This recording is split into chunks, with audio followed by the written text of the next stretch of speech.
It's now or never. Come hold me tight. Di Indonesia average rata-rata 10% lebih. Artinya apa? Dengan pasar yang besar seperti itu, saya meyakini bahwa akan lebih banyak lagi investasi di bidang otomotif. When I first saw you, with your smile so tender, my heart was captured, my soul surrendered. Ini akan masuk tentunya apabila ada kekuatan pasar dalam negeri, terutama volumenya yang akan semakin besar. Ini akan menjadi hitungan-hitungan bagaimana investasi itu akan datang. Kemudian poin yang kedua adalah bagaimana business environment itu sendiri itu mempengaruhi daya tarik datangnya investasi asing, terutama dari segi kebijakan. Dan juga infrastruktur juga termasuk yang mendukung bagaimana pelabuhan, bagaimana ekonomi suatu bangsa, suatu negara itu sangat mempengaruhi sekali perkembangan otomotif. Dan kalau kita lihat beberapa negara ASEAN itu sudah pendapatan per kapitanya 10.000 US dollar per kapita, atau seperti Thailand sekitar 6.000, dan Indonesia masih sekitar 3.500 US dollar per kapita. Jadi ini bisa menggambarkan bagaimana daya beli masyarakat terhadap pertumbuhan produksi industri otomotif.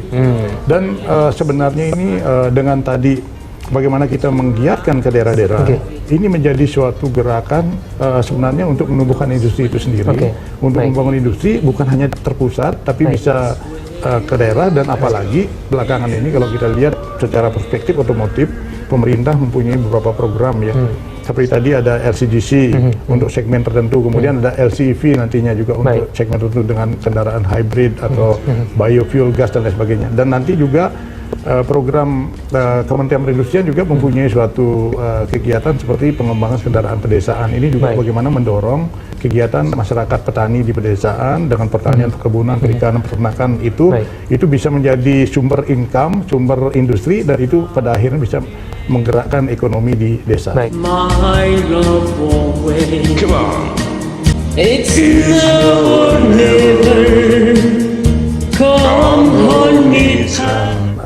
Pasar atau kepemilikan kendaraan di beberapa negara ASEAN contohnya. Kalau Indonesia per 1.000 penduduk itu masih sekitar 80-an gitu ya. Kemudian kalau kita lihat di Malaysia sudah sekitar 400-an. Di Thailand per 1.000 penduduk sudah 180-an sampai 200-an. Dan artinya kalau kita lihat di Indonesia masih kecil, jadi ada peluang, ada potensi pasar yang besar yang masih bisa diisi oleh para pelaku otomotif. Dan apalagi kalau kita lihat sekarang ini kapasitas produksi di Indonesia ini sudah sekitar 2 juta. Dan ini sementara kalau kita lihat pasar dalam negeri sekitar 1 jutaan, 1.060.000 tadi. Kemudian ekspor sekitar 200 ribuan. Jadi sekitar 1,26 juta atau 1,3 juta. Dan sementara juga kita ada kendaraan CBU yang luxury itu diimpor. Dan ini artinya kapasitas kita yang dipakai masih kecil ya, masih ada idle capacity.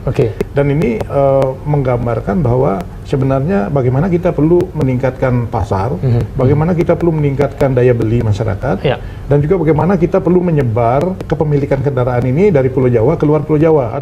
It's now or never. Come hold me tight. Kiss me, my darling. Be mine tonight.